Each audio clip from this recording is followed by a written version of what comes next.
use of her private email server while Secretary of State. Now, the bulk of the money came from your political action committee, the rest from the state Democratic Party. The money, a significant portion of the funds that we used in Dr. McCabe's campaign. Donald Trump and the Republicans seizing upon that report, they say that this development explains why Hillary Clinton was not prosecuted for the private use of an email server in her home. Obviously, the optics here give the appearance, at least, of a conflict of interest. Explain to us whether or not you agree with that. And what happened? I'm embarrassed that, Deborah, you even have to ask the question. Just go to factcheck.org today. The Annenberg School of Journalism just ripped this story to shred.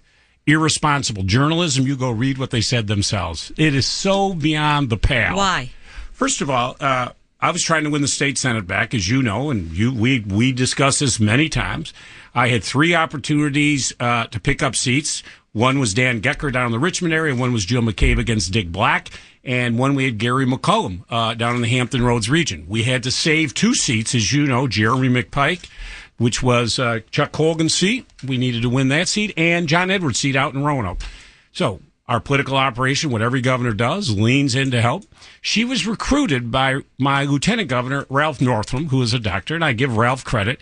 Guess when he recruited her? February. Long before there was even the first story about an email. Now, unless I live in a time machine, and I am so smart, and I am such a psychic, that I get into the time machine and I say, oh, the story's going to come out on emails. And a year after I meet with her, this gentleman from the FBI gets appointed after the election is over. I mean, this is so baseless. This is bad innuendo. This is why people hate politics. Let me be very clear. She was a great candidate. She was a doctor. Ralph was right. We wanted to recruit a female doctor because we were running against Dick Black, I remind you, who was a state senator who handed out plastic baby fetuses on the floor of the General Assembly in Richmond. We thought our best chance. I needed 1 seat to win control of the state Senate. I was trying to get Medicaid expansion done. She was recruited by my lieutenant governor with Senator McEachin. So long before any stories had come out.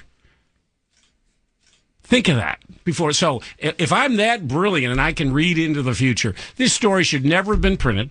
All the information was public information. I mean, it is beyond comprehension that he would even irresponsible journalism.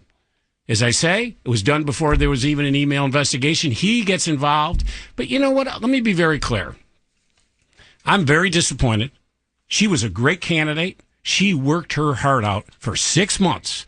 Going door to door. I would like this journalist who wrote the story to do one thing that this woman did, to go door to door on nights, on weekends. She worked her heart out. She was there. I support her for one reason. She would be a great state Senate candidate. I mean, I'm embarrassed, Deb, you even had to answer the question. This has been debunked. Journalists have all laughed at this story. All you expect is responsible journalists. Now, I know Rupert Murdoch owns the Wall Street Journal and all that, but listen, we've got 13 days the election. I promise you one thing, Deb, right now.